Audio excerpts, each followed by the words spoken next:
भी के लिए हमने दुर्गा सप्तशती का पाठ शुरू कर दिया है आज से। तो इस पाठ का डेली नियमित रूप से सुने, श्रवण करें, अपनी सभी मनोकामनाओं को पूर्ण करें। दुर्गा सप्तशती एक ऐसा पाठ जिसे शास्त्रों ने स्वयं शक्ति का साक्षात्कार रूप बताया। ये केवल मंत्रों का संग्रह नहीं, अपितु मनुष्य के भीतर छिपे हुए भय, अहंकार और दुर्बलताओं पर विजय की कथा है। माँ दुर्गा, माँ देवी दुर्गा यहाँ शक्ति, करुणा और धर्म की रक्षक के रूप में प्रकट होती है, जो हमें बताती है कि जब साधक पूर्ण रूप से समर्पण करता है तब देवी शक्ति स्वयं उसका मार्ग प्रशस्त करती है। तो चलिए इसी विचार के साथ माघ मास के शुक्ल पक्ष की प्रतिपदा तिथि पर आज से आरंभ करते हैं दुर्गा सप्तशती के इस प्रथम अध्याय का। आज की दुर्गा सप्तशती कथा आरंभ करते हैं। दुर्गा सप्तशती पाठ के आरंभ में भगवान शिव देवी पार्वती से एक विशेष प्रश्न पूछती है और ये प्रश्न इसी दुर्गा सप्तशती पाठ के महत्व से जुड़ा हुआ है। आइए सुनते हैं। भगवान शिव ने कहा, देवी तुम भक्तों के लिए अत्यंत सुलभ हो और सभी कर्मों का विधान करने वाली हो। इस घोर कलयुग में इच्छाओं की सिद्धि हेतु अगर कोई ऐसा उपाय हो तो कृपा उसे अपनी सुंदर वाणी द्वारा संयुक्त रूप से मुझे बताओ। भगवान शिव की बात सुनकर देवी पार्वती ने कहा, हे देवेश्वर, आपका मेरे ऊपर अपार स्नेह है। इस कलयुग में सभी कामनाओं को सिद्ध करने वाला जो साधन है उसी के विषय में मैं आपको बताऊंगी और उसका नाम है अम्बा स्तुति, जिसे दुर्गा सप्तशती भी कहा जाता है। इसके प्रारंभ में आता है सप्त श्लोकी दुर्गा मंत्र और इसे दुर्गा सप्त श्लोकी स्तोत्र मंत्र के नाम से भी जाना जाता है। इसका चंद अनुष्टो श्री महाकाली, महालक्ष्मी, महासरस्वती इनके देवता है। देवी दुर्गा की प्रसन्नता हेतु सप्त श्लोकी दुर्गा पाठ में इसको समाविष्ट किया जाता है। वे भगवती महामाया देवी ज्ञानियों के चित्त को भी बलपूर्वक खींचकर मुंह में डाल सकती है। माँ दुर्गा आप स्मरण करने पर सभी प्राणियों का भय हर लेती है और सतत पुरुषों द्वारा चिंतन करने पर उन्हें परम कल्याणकारी बुद्धि प्रदान करती है। दुख, दरिद्रता, भय हरने वाली देवी है। आपके सिवा दूसरा कौन है जिनका चित्त सभी को उपकार करने के लिए सदैव दयारत बना रहता हो। हे नारायणी, आप हर प्रकार की मंगल प्रदान करने वाली मंगलमय देवी हैं। आप कल्याणदायिनी शिवा हैं। सभी पुरुषार्थों को सिद्ध करने वाली शरणागत, वत्सला, तीन नेत्रों वाली और गौरी है। मैं आपको नमस्कार करती हूँ। शरण में आए हुए दीन और पंडित जनों की रक्षा में संलग्न रहने वाली और सभी की पीड़ा दूर करने वाली हे नारायणी देवी, आपको नमस्कार है। सर्व स्वरूपा, सर्वेश्वरी और सब प्रकार की शक्तियों से संपन्न दिव्य स्वरूपा दुर्गा देवी, आप सभी भयों से हमारी रक्षा करें। आपको नमस्कार है। हे देवी, आप प्रसन्न होने पर भी सभी रोगों को नष्ट कर देती है, क्रोधित होने पर मनोवांछित सभी कामनाओं का नाश कर देती है। जो भी मनुष्य आपकी शरण में जा चुके हैं उन पर विपत्ति तो आती ही नहीं है। आपकी शरण में आए हुए प्रत्येक मनुष्य दूसरों की शरण देने वाले बन जाते हैं। हे सरस्वती देवी, आप इस प्रकार तीनों लोकों की समस्त बाधाओं को शांत करें। इस प्रकार दुर्गा सप्तशती के पाठ से पूर्व पढ़ा जाने वाला सप्त श्लोकी दुर्गा कवचम संपूर्ण हुआ। आइए अब हम दुर्गा सप्तशती पाठ के प्रथम अध्याय का शरण करते हैं। नवरात्रि के पावन दिनों में प्रत्येक दिन इस दुर्गा सप्तशती का पाठ का पठन या फिर शरण करना चाहिए। प्रथम अध्याय मेधा ऋषि द्वारा राजा सूरत और समाधि को भगवती की महिमा बताते हुए मधु और कैटव वर्ग के प्रसंग का वर्णन।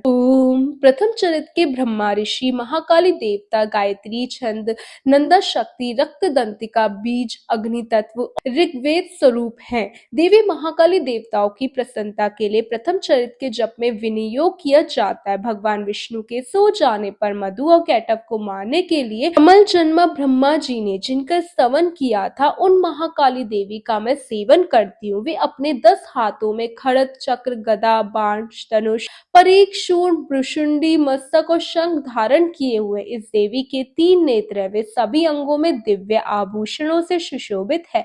उनके सुंदर शरीर की क्रांति नीलमणि के समान है। वे 10 मुख और 10 पैरों से युक्त है। ऐसी चंडी देवी को मैं नमस्कार करती हूँ। कथा आरंभ करते हुए श्री मार्कंड ऋषि ने कहा, सूर्य के पुत्र सावणी जो 8वें मनु कहे जाते हैं, उनकी उत्पत्ति की कथा विस्तार पूर्वक अब मैं सुना रहा हूँ, तो ध्यान पूर्वक सुनिए। सूर्य कुमार महाभाग सावाणी भगवती महामाया की अनुग्रह से जिस प्रकार मनुवंतर के स्वामी हुए, वही प्रसंग मैं सुनाऊंगा।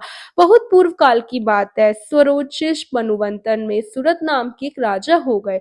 वे चैत्य वंश में उत्पन्न हुए हुए थे, उनका समस्त भूमंडल पर अधिकार था, वे प्रजा को अपने पुत्रों की तरह धर्म पूर्वक पालन करते। फिर भी उस समय कोल कोला विध्वंसी नाम के क्षत्रिय हैं, उनके शत्रु बन गए। राजा सूरत की दंड नीति बड़ी प्रबल थी, उनका शत्रु के साथ भीष्म संग्राम हुआ। हालांकि कोला विध्वंसी संख्या में कम थे, लेकिन फिर भी राजा सूरत उस युद्ध में उनसे परास्त हो गए। तब वे युद्ध भूमि से अपने नगर को लौट आए और मात्र अपने देश के ही राजा बनकर रह गए। अब संपूर्ण पृथ्वी से उनका अधिकार जा चुका था, लेकिन वहां भी उनके प्रबल शत्रु ने उस समय महाभाग राजा सूरत पर आक्रमण कर दिया।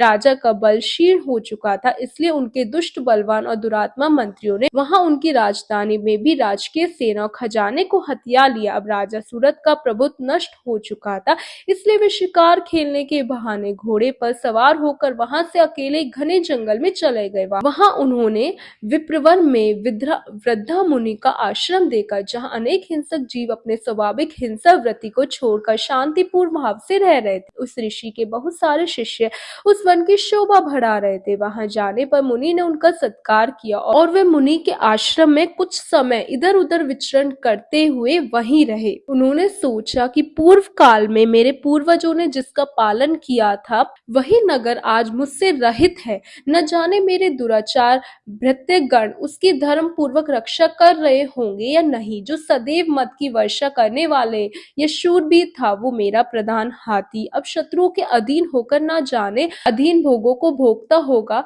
जो लोग मेरी कृपा, धन और भोजन पाने से सदा मेरे पीछे पीछे रह चलते थे, वे निश्चय अब दूसरे राजाओं का अनुसरण करते होंगे। उन अव्यापी लोगों के द्वारा सदैव खर्च होते रहने के कारण अत्यंत कृष्ण से जमा किया हुआ मेरा वो खजाना खाली हो जाएगा। ये और ऐसी अनेक बातें राजा सूरत निरंतर सोचते रहे। एक दिन उन्होंने वहां ऋषि मेधा के आश्रम के निकट एक वृक्ष को देखा। उसे देखकर उन्होंने पूछा, भाई तुम कौन हो? यहाँ तुम्हारे आने का क्या कारण है? तुम क्यों शोक ग्रस्त और अनमने से दिखाई दे रहे हो? राजा सूरत द्वारा इस प्रकार प्रेम पूर्वक पूछे जाने पर उस वैश्य ने विनीत भाव से उन्हें प्रणाम किया और उन्हें इस प्रकार कहा, हे राजन, मैं धनियों के कुल में जन्मा हूँ, मेरा नाम समाधि है। मेरे दुष्ट स्त्री और पुत्रों ने धन की लालच में मुझे घर से बाहर निकाल दिया। मैं इस समय धन, स्त्री और पुत्र से वंचित हूँ। मेरे विश्वसनीय बंधुओं ने मेरे ही धन लेकर मुझे दूर कर दिया, इसलिए दुखी होकर मैं वन में चला आया हूँ। यहाँ रहकर मैं इस बात को नहीं जानता पुत्रों की और स्त्री की और स्वजनों की कुशल है या नहीं। इस समय घर में वे कुशल से रहते होंगे या फिर कोई कष्ट पड़ता होगा। वे मेरे पुत्र कैसे हैं? क्या वे सदाचारी हैं या दुराचारी हैं? वेश के इस प्रकार कहने पर राजा ने उससे पूछा, हे वेश, जिन लोभी स्त्री पुत्र आदि ने धन के कारण तुम्हें घर से निकाल दिया, उनके प्रति तुम्हारे चित्त में इतना स्नेह का बंधन क्यों है? ये सुनकर वैश्य ने उत्तर दिया, राजन, आप मेरे विषय में जैसी बात कहते हैं वो सब ठीक है, लेकिन मैं क्या करूं? मेरा मन तो निष्ठुर नहीं है ना। जिन्होंने धन के लोभ में पड़कर पिता के प्रति स्नेह, पति के प्रति प्रेम और आत्मिक जन के प्रति अनुराग को छोड़ दिया है, मुझे घर से निकाल दिया, उनके प्रति भी मेरे हृदय में अभी वही स्नेह है। हे महामते, गुणहीन बंधनों के प्रति भी जो मेरा चित्त इस प्रकार प्रेम मग्न हो रहा है, वो क्या है? इस बात को मैं जानकर भी नहीं जान पा रहा हूँ। उनके लिए मैं लंबी सांसें ले रहा हूँ। मेरा हृदय अत्यंत दुखी हो रहा है। उन लोगों में प्रेम का सर्वदा अभाव है, फिर भी उनके प्रति जो मेरा मन निष्ठुर नहीं हो पाता, उसके लिए मैं क्या करूँ? इस कथा को आगे बढ़ाते हुए ऋषि मार्कंडेय जी ने कहा, उसके बाद राजाओं में श्रेष्ठ सूरत और वह समाधि नामक वैश्य दोनों ही साथ साथ मेधा मुनि की सेवा में उपस्थित हुए। उनके साथ यथा योग्य न्याय विनयपूर्ण वर्ताव करके बैठ गए। तत्पश्चात वैश्य राजा ने कुछ वार्तालाप आरंभ किया। राजा ने कहा, हे भगवान, मैं आपसे एक बात पूछना चाहता हूँ, कृपा उससे बताइए। मेरा चित्त अपने अधीन न होने के कारण वे बात मेरे मन को दुखी कर रही है। जो राज मेरे हाथ से चला गया, उसमें और उसके सपूर्ण अंगों में मेरी आसक्ति अभी भी बनी हुई है। हे मुनिश्रेष्ठ, ये जानते हुए भी कि वो अब मेरा नहीं है, अज्ञानी की तरह मुझे उसके लिए दुख हो रहा है। ये सब क्या है? दूसरी ओर वही ये वैश्य भी घर से अपमानित होकर आया है। इसके पुत्र, स्त्री और भृत्यों ने इसे छोड़ दिया, स्वजनों ने भी इसका परित्याग कर दिया, फिर भी उनके प्रति अत्यंत हार्दिक स्नेह रख रहा है। इस प्रकार ये और मैं, हम दोनों, हमारे अंदर ये मोह कैसा है? विवेक शून्य पुरुष की भांति मुझ में और इसमें इस प्रकार की मूर्ता प्रत्यक्ष रूप से आखिर क्यों दिखाई दे रही है? राजा के वचन सुनकर ऋषि मेधा ने कहा, कुछ प्राणी दिन में नहीं देखते, कुछ रात में नहीं देखते, कुछ जीव ऐसे हैं जो दिन और रात में बराबर देखते हैं।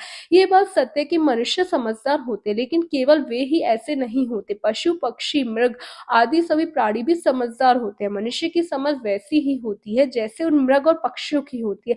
जैसे मनुष्य की होती है वैसे उन मृग पक्षी आदि की समझ होने के बाद भी उन्हें प्राणी कहा जाता है। ये और अन्य बातें भी प्राय दोनों में समान है। समझ होने पर भी इन पक्षियों को देखो, ये स्वयं भूख से पीड़ित होते हुए भी मुंहवश बच्चों की चोंच में कितने चाव से अन्न के दाने डाल रहे। हे राजन, क्या तुम नहीं देख, ये मनुष्य समझदार होते हुए भी लोभवश अपने किए हुए उपकार का बदला पाने के लिए पुत्रों की अभिलाषा करते हैं। हालांकि उन सब में समझ की कमी नहीं है, फिर भी संसार की स्थिति जन्म मरण की परंपरा बनाए रखने वाले भगवती महामाया के प्रभावों द्वारा ही ममतामयी भंवर से युक्त मोह के गहरे गहरे गर्त में गिराए गए हैं, इसलिए इसमें आश्रय नहीं करना चाहिए। जगदीश्वर भगवान विष्णु की योग निद्रा स्वरूपा जो भगवती महामाया देवी दुर्गनी से जगत मोहित होती है, वही भगवती महामाया देवी ज्ञानियों के चित्त को बलपूर्वक खींच कर वही संपूर्ण चराचर जगत की सृष्टि करती है और वही प्रसन्न होने पर मनुष्यों की मुक्ति वरदान भी देती है। वही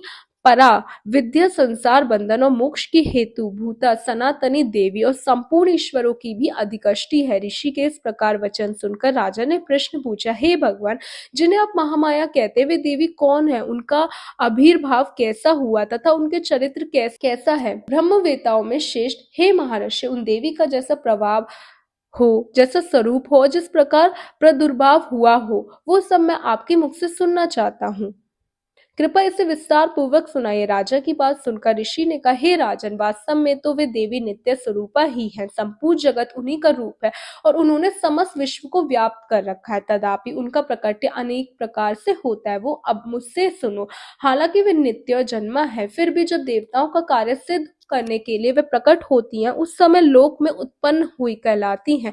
कल्प के अंत में जब संपूर्ण जगत एकारण निमग्न हो जाता है, सबके प्रभु भगवान विष्णु शेषनाग की शैया विचार का योग निद्रा में चले जाते, उस समय उनके कानों के मैल से दो भयंकर असुर उत्पन्न होते जो मधु और कैटव के नाम से विख्यात हुए। वे दोनों ब्रह्मा जी का वध करने के लिए तैयार हो गए। भगवान विष्णु के नाभि कमल में विराजमान प्रजापति ब्रह्मा ने जब उनको अपने पास आते हुए देखा, जब उन दोनों भयानक असुरों को अपने पास आए हुए देखा और भगवान को सोया हुआ देखा, तब एकाग्रच होकर उन्होंने भगवान विष्णु को जगाने के लिए उनके नेत्रों में निवास करने वाली योग निद्रा का स्तवन आरंभ किया, जो इस विश्व की आदिकाष्टिक जगत को धारण करने वाली, संसार का पालन और समाहार करने वाली तथा तेज स्वरूपा भगवान विष्णु की अनुपम शक्ति है। उन्हीं भगवती निद्रा देवी की भगवान ब्रह्मा जी स्तुति करते हुए इस प्रकार कहने लगे।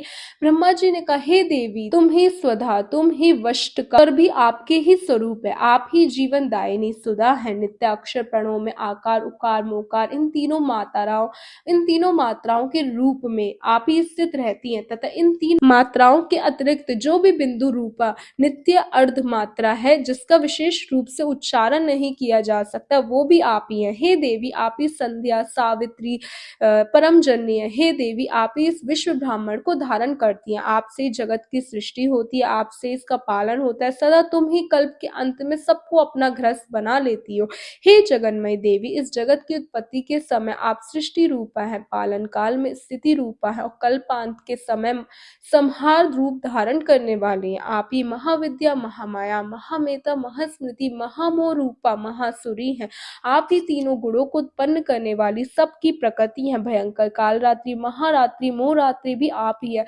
आप ही श्री, आप ही ईश्वरी, आप ही हरिम और आप ही बोध स्वरूपा बुद्धि है। लज्जा पुष्टि तुष्टि शांति और क्षमा भी आप ही है। आप खड़क धारणी शूल धारणी घोर रूपा गदा और चक्र शंख और धनुष धारण करने वाली वाण भृशुंडी परिक, ये आपके अस्त्र हैं। आप सौम्यतर है। इतना ही नहीं, जितने भी सौम्य सुंदर पदार्थ है उन सब की अपेक्षा आप अत्यधिक सुंदरी हैं। पर आप पर और अपार सबसे परे रहने वाली परमेश्वरी आप ही है। सर्व स्वरूपे देवी, कहीं भी अस्वरूप जो कुछ भी वस्तु है और उन सब की जो भी शक्ति है वो आप ही है। ऐसी अवस्था में आपकी स्तुति क्या हो सकती है, जो इस जगत की सृष्टि पालन और समाहार करते हैं। उन भगवान को भी जब अपने निद्रा के अधीन कर दिया है, तब आपकी स्तुति करने में यहाँ कौन समर्थ हो सकता है मुझको भगवान शंकर को और भगवान विष्णु को भी तुमने अपने शरीर में धारण किया है, अतः आपकी स्तुति करने की शक्ति किस में है?